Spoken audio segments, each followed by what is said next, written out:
ایک معجزہ جو ولایت فقیہ کا ہے، آج تک لوگ اس کو درک نہیں کر سکے، سمجھ نہیں سکے، وہ یہ ہے کچھ لشکر آئے تھے، ان میں سے کوئی جنرل یہ بات کر رہا تھا، ہم نے سوچا کہ جنت البقیع کو گرا دیا گیا۔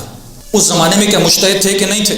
موجود تھے، لیکن کیوں جنت البقیع کو بچا نہیں سکے؟ ثمرات کی بات کر رہا ہوں۔ کربلا پہ حملہ ہوا، آل سعود نے کیا تھا، مولا کے روزوں کو گرا دیا گیا تھا۔ اس وقت مراجے تھے کہ نہیں تھے؟ لیکن بچا نہیں سکے۔ صدام نے مولا حسین کے روزے پہ حملہ کیا تھا، کئی گولیاں لگی تھیں، کیا عراق میں مراجے نہیں تھے؟ لیکن بچا نہیں سکے۔ اس وقت پاور بھی کم تھا، دشمن کی طاقت بھی کم تھی، لیکن پھر بھی ہمارے روزوں کو گرا دیا۔ جن مقامات کو ہم مانتے ہیں ان کی بے حرمتیاں کی مراجع موجود ہیں، حوزہائے علمیہ موجود تھے، لیکن ہم بچا نہیں سکے۔ اچانک کیا ہوا آج کہ پاور بھی زیادہ، طاقت بھی زیادہ، سارے ملک اکٹھا ہیں، مسلم بھی ان کے ساتھ، اسرائیل بھی ان کے ساتھ، امریکہ بھی ان کے ساتھ، پورا زور لگا لیا، لیکن بی بی زینب کے روزے تک پہنچ نہیں پائے۔ وجہ کیا ہے؟ مراجع تو اس وقت بھی تھے۔ کسی نے مجھے کہا کہ یہ اہل بیت کا معجزہ ہے، وہ بچا رہے ہیں۔ میں نے کہا پھر جنت البقیع کو گرایا تو پھر معجزے کہاں گئے تھے؟ گمراہ اگر کیا جائے، آج یہ معجزہ ہے۔ آج اگر بی بی زینب کا روزہ بچا، وجہ کیا ہے؟ مراجع اس زمانے میں بھی تھے، مراجع زمانے میں بھی ہیں۔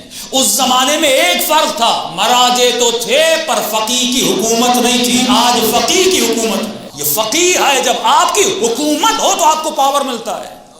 انقلاب سے پہلے شیعہ کتنی دنیا میں پہچانے جاتے تھے، لیکن انقلاب کے بعد اقوام متحدہ میں ایران کے پریزیڈنٹ کھڑے ہو کے اللہم کل ولیک الحجۃ ابن الحسن پڑھتے ہیں۔ یہ کون ہے جو اقوام عالم امام زمانہ کو روشناس کروا رہے ہیں؟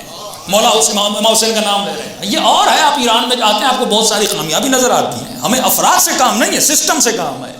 علی بن ابی طالب کی حکومت میں بہت سارے ایسے افراد تھے جو نااہل تھے، لیکن آپ علی کو غلط نہیں کہہ سکتے، اس سسٹم کو غلط نہیں کہہ سکتے۔ یہ ان کا قصور ہے جو اہل بیت کو فالو نہیں کر رہے، یہ ان کا قصور ہے سسٹم کو فالو نہیں کر رہے۔ تو یہ برکتیں ہیں، مکتب اہل بیت بڑا۔ آج دنیا کے جس بھی کونے میں جائیے آپ کو شیعہ ملیں گے۔ افریقہ چلے جائیے، نیروبی چلے جائیے، کینیا چلے جائیے، دارالسلام چلے جائیے، انگلینڈ چلے جائیے، یو کے، آسٹریلیا چلے جائیے۔ وہ کون سا ملک ہے جہاں پہ مکتب اہل بیت کا پیغام نہ پہنچا ہو؟ اور وہ دنیا کی کون سی زبان ہے جہاں پہ مکتب اہل بیت کی ٹرانسلیشن نہ ہوئی ہو؟ یہ کس کی برکتیں ہیں؟ جب آپ کی ایک حکومت نے اتنا کمال کر دیا تو تصور کیجئے جب حکومت امام زمانہ قائم ہوگی تو کائنات میں کتنا پیغام اہل بیت ملے گا۔ تو یہ وہ کمالات تھے جو انقلاب کے بعد، اس تصور کے بعد، اب یہ تصور چاہے عراق میں آتا یا بحرین میں آتا یا ایران میں آتا، کہیں بھی یہ تصور اگر نافذ ہو، حکومت الہی نافذ ہو۔